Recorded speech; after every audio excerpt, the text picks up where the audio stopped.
Go. Okay, in 1968, you covered the Democratic National Convention in Chicago. Mm-hmm. Yeah, what were your memories of that?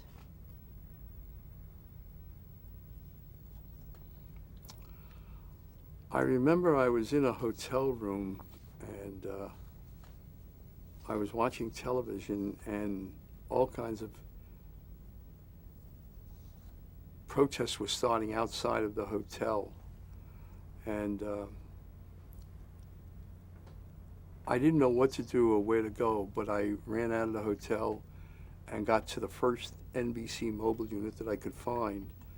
And they were trying frantically to do some kind of coverage. And I put on the headset, the director. I wasn't the director for that mobile unit. I was there to do Meet the Press. And I put on the headset, and I started directing some of the coverage of the kids being tear gassed in the park across the street from the hotel, the police using their clubs and whatnot. It was a very chaotic time. And then we were supposed to do, I can't remember, we did Meet the Press there, but then we had to rush back to Washington to do another Meet the Press. I can't remember whether Humphrey was there or not at the time. I think Humphrey was coming in the next day but delayed it, and maybe we flew back to Washington and did him, and then we came back to the convention. But it was really hectic, but that was a really bad time. And the next day, if I remember right, at the convention, Mayor Daley and Senator Rubikoff got into it, and they were screaming at one another. Rubikoff accused him of beating those kids and tear gassing them, and Daley got up in the audience and started shaking his fist at him and yelling back at him. It was a crazy time. What about the Vietnam War coverage itself? Would it be terrible if I backtrack for 1 minute? Go ahead. You asked me before about Martin Luther King, and I forgot one very important thing. I was in Boston when Martin Luther King was assassinated, when he was shot, when the first things came through that he was shot. And we were doing a Meet the Press show there, and they told us, forget that show, come back to Washington. We're going to do the Attorney General, which I think, well, I'm not sure who it was, but they said come back to Washington. And rioting had already broken out in Boston, because we were in a restaurant eating, and people were throwing bottles through the windows and things like that. We got in a plane and went back to Washington, and if you remember, or you wouldn't remember, but Washington, there were a lot of fires and a lot of looting and a lot of chaos here. And when you flew into Washington, it's the most eerie thing that I've ever seen. The unit manager and I, his name was Arthur White, flew into Washington, and you could look down on the streets below and you couldn't see a thing moving except military vehicles, a truck, a jeep, a tank. I mean, and you saw plumes of smoke going up in the air. It was really, it was a really sick feeling that I had, you know, and I worried about my wife. We live in suburban Maryland, and after we landed, we actually had to take, I got my car, and actually had to drive around the whole perimeter of Washington to get to Maryland. You couldn't go through Washington. It was sealed off by the National Guard and by Army troops. But I remember it was a very, very funny feeling to see those plumes of smoke and not a thing moving on the streets except military vehicles. Forgive me, I didn't mean to backtrack, but it suddenly remembered it. I was asking you about the Vietnam War coverage. I went to Vietnam a number of times. I went to Vietnam for NBC when we did the election. General Key was the premier of Vietnam, and they finally had what they called a free election. And running for the presidency was an Army general named Thieu, Thieu, I believe, General Thieu. And Key was running, Nguyen Cao Key was his name, was an Air Force general, and he was running as vice president. It was really kind of wild to be in Vietnam at that time, because there were curfews on the streets, And if you came out at night and you didn't have permission to be out at night, like the press had permission, but I remember walking out of a restaurant one night, and in the middle of the square there was a tank, a South Vietnamese tank, and you could hear that click of a bolt going forward and a round going into the chamber, and you yelled press real loud, and you walked very slowly across that square. You didn't run, and you got into the hotel. Anyhow, the election went on, and we were doing it from the Vietnamese TV studios. I don't know why things stick with you. I still remember the address was number 9, Hung Tup 2. You had to memorize it to get there. But we were in that studio, and we were setting up, and we were going to do the show, and we had one day leeway after we did the show, one spare day that we allowed ourselves. And the day we finished setting up the studio as we were going to do it, Army troops came in, and General Tu was going to make an address. He had now won the election, was going to make an address to the people, and they tore up everything we had done. And I tried to call Betty Duckert, who was the producer of Meet the Press, and to tell her what was happening. Well, in Vietnam, it was easier almost to call the United States than it was to call across the street. The phone lines were not very good. But I finally got through to Betty, and she was at the hotel, and I said, he says he's not going to do our show. They've torn up our studio. And I said, somebody's got to come down here and confront him and tell him he's got to do our show. And I said, I'd rather it be you than me. She said, I'll be right there. And I sent one of our technicians out to watch for her, because even though they were in civilian clothes, they were all in the Army. He got her in, and she walked up to Tu, who was finishing after he finished his speech. And he had people around him with rifles and bands of ammunition across their chest and pistols stuck in their belt. It looked like something out of a Pancho Villa movie. And she said, the people in the United States are skeptical of your election, that it was a free election. And there's been a lot of skepticism about it. If you don't do our show, there will be more skepticism about it. And he looked at this American woman, just, you know, the Vietnamese did that. They didn't hold women in very high esteem, but he looked at her and he finally shook his head. He says, you're right. He says, I'll do the show. But he says, I won't do it with General Key. And she says, why not? And he said, well, if you were doing Lyndon Johnson in the United States, would you also have Hubert Humphrey? And she says, fair. She says, we'll just do it with you. Now, there were reporters standing around who heard all this.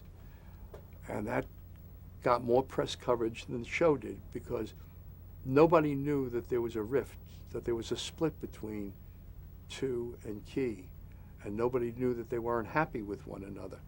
But in all the American papers, it was front page news about the split between the two of them. So we did the show with only General Key the next day. We reset the studio and we did it. And I got a little nervous because the people who were guarding the TV station were all air police, and they were Key's people, and we were doing this with Tu, and there were no Army people guarding it.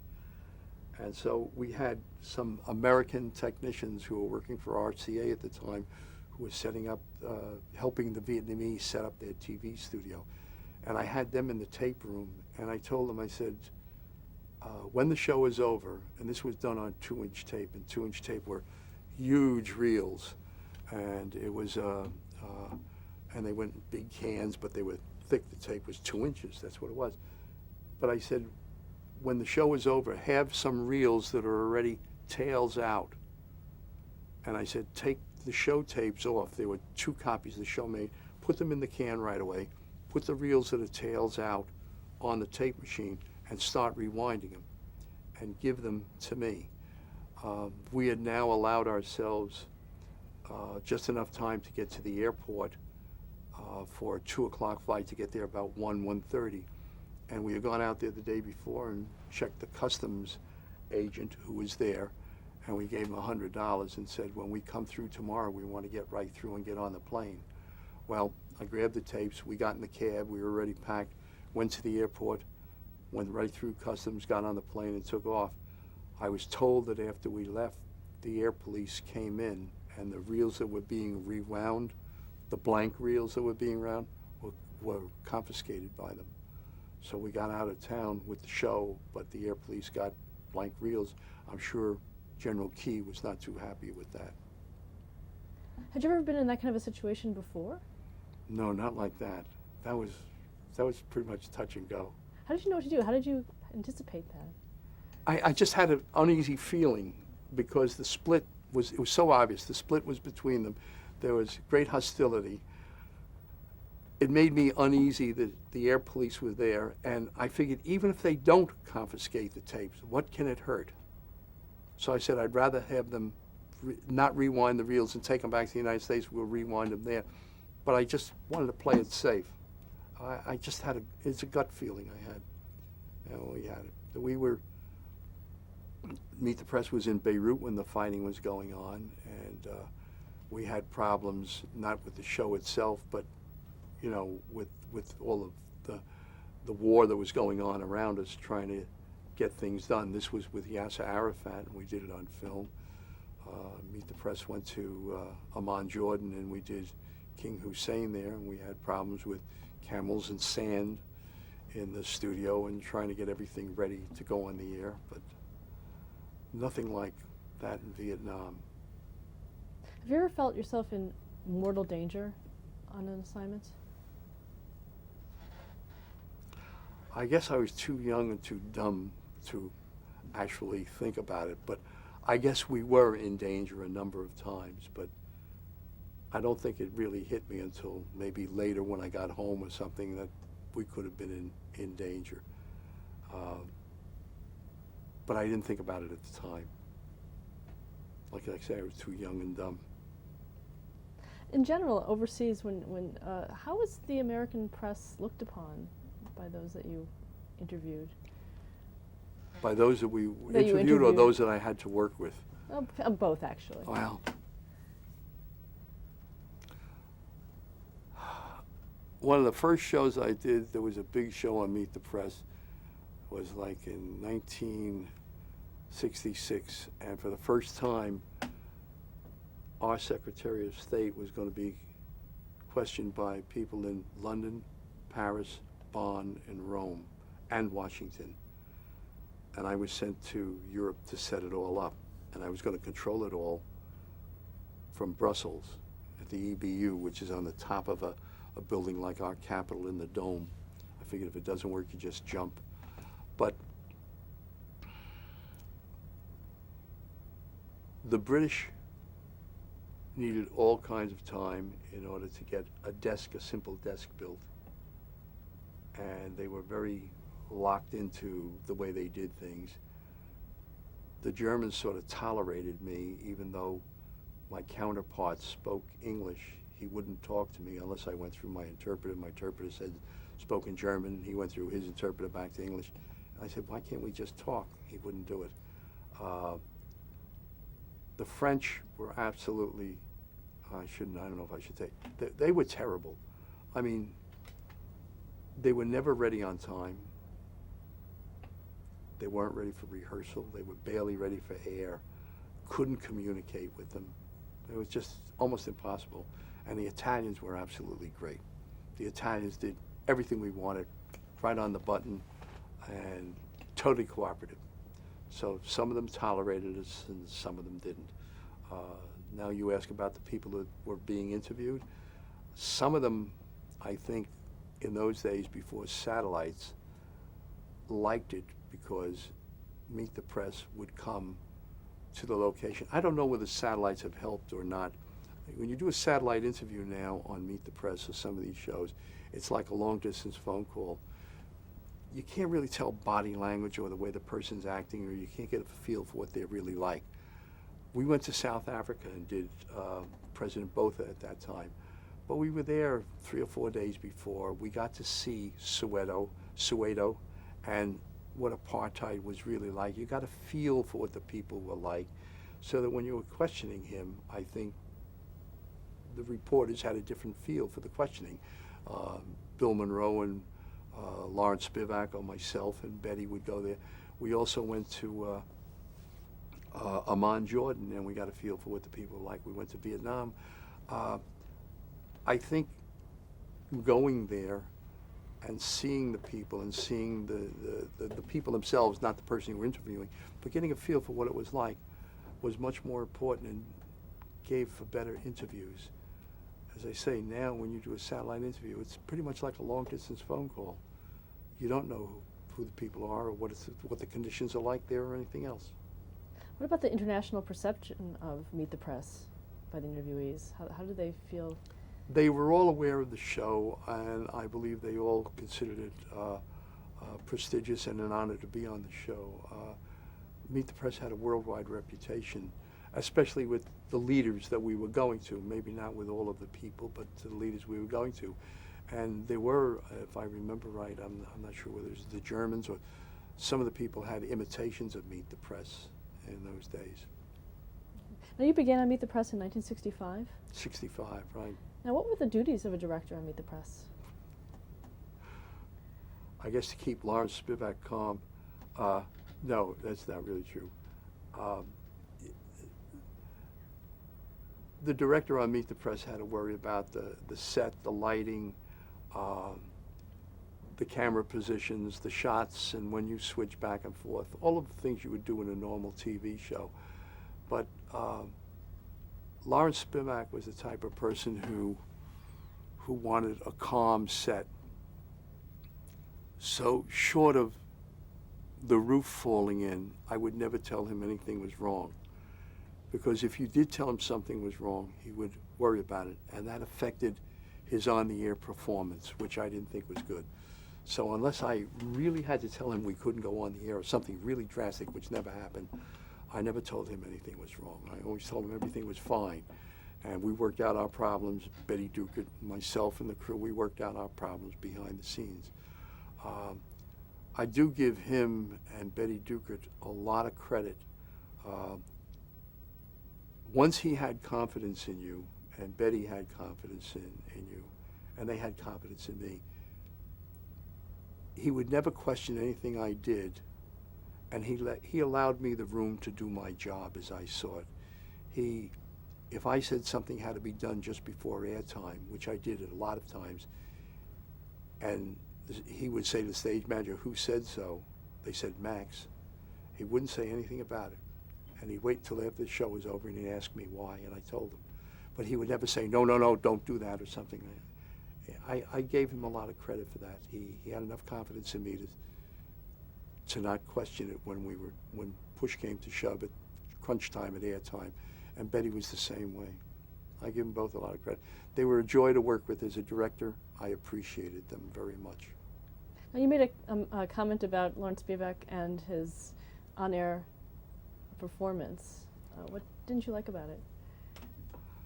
I told him once that I wasn't happy with him moderating the show.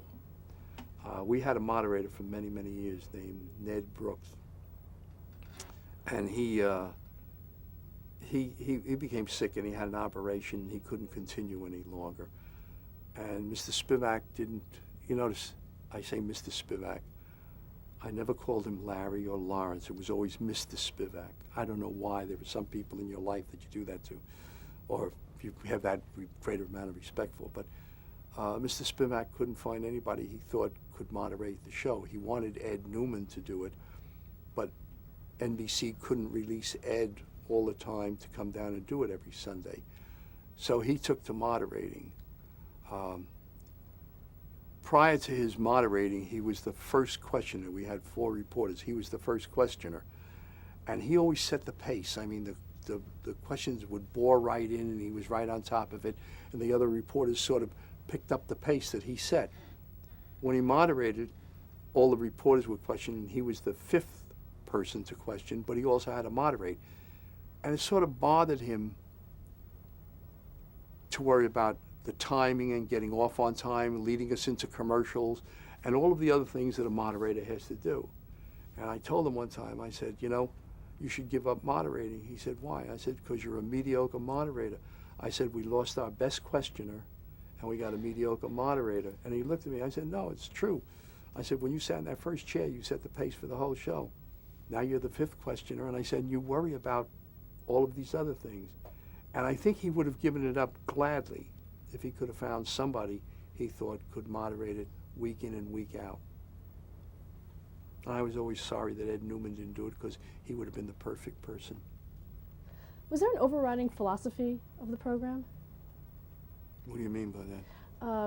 Kind of what were you aiming to get at in each program? I think Mr. Spivak was always trying to make news. I mean, whatever he could get the person to answer truthfully in a question. You know, I mean, he would keep asking the question over and over. I remember he had David Ben-Gurion one time, and he asked the question one way, and Ben-Gurion gave a non-answer answer. And then he asked the question a different way, and Ben-Gurion gave another non-answer answer. Then he tried a third way, and he got a non-answer answer. And finally, Mr. Spivak looked at him. He said, "Are you going to answer the question at all?" And Ben-Gurion says, "No. Shall we get on to something else?" I thought it was a perfect exchange, but he wouldn't give up. He insisted on boring in until he could get some kind of an answer, which he sometimes got and sometimes didn't get. What about the panelists, the other journalists? Well, they all had to work awfully hard with their questions, because if Mr. Spivak was the first questioner and he would ask 5 or 6 questions and you were the second questioner, 5 or 6 of your questions might already have gone by the wayside. So you had to have more questions. And then if you were the third questioner, you might have 10 of your questions shot and you had to ask more questions. So they had, but Meet the Press provided them all with a lot of research material. They were all good reporters, and the reporters were always in the field of the person who was being questioned. So they knew their subject matter quite well. But it was a tough one to do. Once, though, we had Mike Mansfield on the air. Senator Mansfield was the Democratic Majority Leader at the time. And Mike Mansfield, I don't know if you've ever seen tapes of him, but Mike Mansfield had a way of saying yep and nope and yes and okay. And so they would ask him a question like, do you think you have enough votes to get this through the Senate? And he'd say, yep. And he didn't elaborate. And they'd say, well, what do you think about it? He'd say, nope. And he went through the panel. We normally went through the panel 2.5 times. We went through the panel that day something like 5 times. And we actually got to one reporter who says, I pass, I have no more questions. So the reporters had to work very, very hard on that show. In general, how would you prepare for the show? Oh. Betty and I would talk during the week about what was upcoming. Naturally, there were always changes at the last minute, but and then I would come in on Saturdays, and I would get the scripts ready with a production assistant, and I would check that everything in the way of commercials, go down and check the commercials, if they were in the house, that the names for all the people were put into the Chiron machine. I do a lot of prep work on Saturday, and then I'd come in on Sunday, and we'd have a rehearsal with the crew, going through, with somebody reading some of the parts. I mean, Mr. Spivak wasn't in there, but we go through all the shots, and we rehearsed it, make sure the lighting and everything was all right. And then we'd actually have the reporters come in later. And Mr. Spivak always made sure in the green room that the reporters did not talk to the guest about anything pertaining to the subject matter that the show was on. He didn't want to drop the interview in the green room. They could talk about baseball or the weather or anything, but he didn't let them talk about foreign policy if it was the Secretary of State or something like that. Would the guests usually be in the green room with them, or? Sometimes, yeah. Most of the time, yes. I mean, they'd have coffee and cake and orange juice and other things in there, and then they'd take them one at a time into the makeup room and do the makeup. They come back into the green room. There were newspapers in there. Yeah. Where would you be during airtime? Airtime? In the control room, where I belong, directing. I can't say anything more about that. Calling the shots.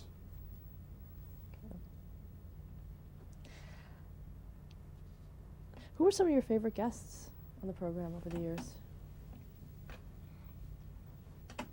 Anwar Sadat was a different and a good guest. Menachem Begin was a good guest. Golda Meir was a good guest. Her grandchildren were in the control room watching the show as we did it with Golda Meir. And after it was over, her grandson said to me, he gave me the script for the show. I'd given him a copy of the script for the show. He said, "Would you autograph this for me?" And so I said, "Yes," but I said, "Would you get your grandmother to autograph one for me?" We had a lot of good guests. Menachem Begin, though, I remember one funny incident with him. I can never forget it. He was in Israel this particular time, and Bill Monroe was going to Israel to question him with Arthur Kent, I think, was our correspondent over there at the time. Not the Scud Stud, the other Arthur Kent. And he had a cabinet meeting, and we couldn't get into his office until the last minute. And I had decided to stay in Washington because the bulk of the questioners were in Washington. And so I decided it was more important for me to be there. And as they were checking things out, Menachem Begin came in at the last minute, and he had a molded earpiece. You know, they wear these, what we call IFB earpieces, interrupted feedback, and that's how they hear the questions coming from the United States in their ear. And he had a molded earpiece, and it plugged it in, we went on the air, and it evidently didn't work. So Bill Monroe and Art Kent were questioning him over there, but we couldn't get the questioners from Washington, and we had a whole 1 hour show special to do with them. So I finally said to the technicians over there, I said, "Send a technician in and yank that earpiece out of his ear because it's not working, and stick one of ours in there." And they said, "But we're on the air." I says, "I'd rather have that happen for a moment than lose the whole show." So all of a sudden you saw an arm reach into the picture, and he plunked this thing out of Begin's ear.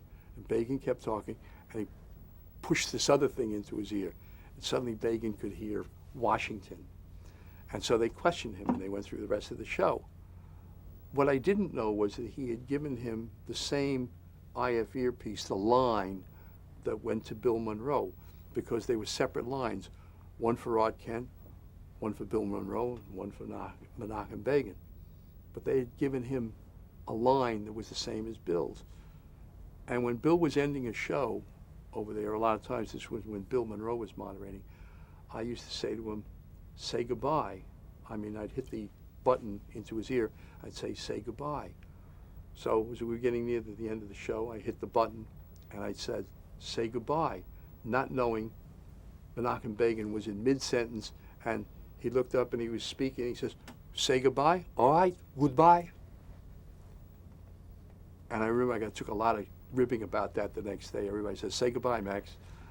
But I didn't really realize it was going. But he said that right on the air. "Say goodbye." Actually, let's stop here to change the tape.